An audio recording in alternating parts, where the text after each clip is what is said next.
তো আমার কাছে নেই, আমার কাছে অগ্রজ, আমার কাছে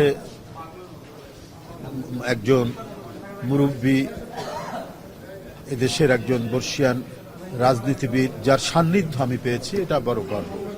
আর উনি পেয়েছেন এদেশের বরেণ্য নেতৃবৃন্দের, মাওলানা আব্দুল হামিদ খান ভাসানী, মজলুম জননেতা, স্বাধীনতার ঘোষক শহীদ রাষ্ট্রপতি জিয়াউর রহমান এবং গণতন্ত্র পুনরুদ্ধারের নেত্রী দেশনেত্রী বেগম খালেদা জিয়ার সহকর্মী, এবং তার সান্নিধ্যে এই রাজনীতিবিদ গড়ে উঠেছেন স্বাধীনতা যুদ্ধ। তার আগে যেটি মহাসচিব বলেছেন, এদেশের প্রগতিশীল ছাত্র আন্দোলনের বিশেষ করে বীর চট্টলার একজন গর্বিত সন্তান হিসেবে তিনি নিজের রাজনৈতিক জীবন শুরু করেছেন।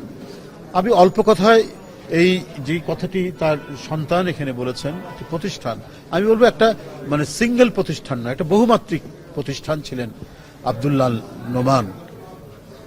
সর্বক্ষেত্রেই মূলত তিনি একজন ধ্রুপদী রাজনীতিবিদ। রাজনীতিবিদের যে আলাদা যে বৈশিষ্ট্য থাকা দরকার সেটা তার মধ্যে ছিল, সেটা হচ্ছে কর্মী বৎসল যে রাজনীতিবিদ। আমরা যখন দাঁড়াতাম, কাছে থাকতাম, তার যে বাৎসল্য, এটা ভুলে যাওয়ার মতো নয়। যেন সন্তানের বাৎসল্য দিয়ে আমাদের মতো কর্মীদেরকে তিনি লালন পালন এবং তার আশীর্বাদ থাকতো সবসময়। তো যাই হোক, এই ধরনের জনঘনিষ্ঠ একজন মানুষ, যিনি মন্ত্রিত্ব করেছেন এবং বিরোধী দলের রাজনীতি করেছেন, সব দিকে তার যে অভিজ্ঞতা, আজকের যে রাজনৈতিক পরিস্থিতি, বর্তমান যে দেশের অবস্থা, এইখানে এই ধরনের একজন রাজনীতিবিদের যে পরামর্শ অতীব গুরুত্বপূর্ণ ছিল। আপনারা জানেন, যখন উনি মন্ত্রী, আমাদের পরিবেশ রক্ষায় তার যে একটা অন্যতম কর্মসূচি ছিল সামাজিক বনায়ন, সেই সামাজিক বনায়ন কর্মসূচি যে কত ইতিবাচক একটি কর্মসূচি ছিল, একটি পরিবেশকে রক্ষা করার জন্য যে এটি একটি যে কত ইতিবাচক একটি কর্মসূচি, বললেন পোল্ট্রি এবং অন্যান্য বিষয়।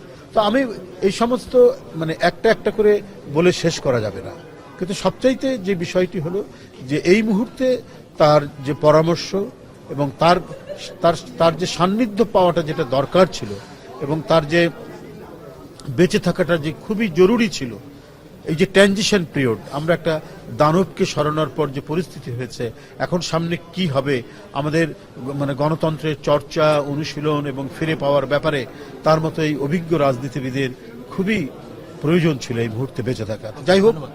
যাই হোক, আমি তার আত্মার মাগফিরাত কামনা করছি। আল্লাহ যেন তাকে বেহেশত নসিব করবেন নিশ্চয়ই।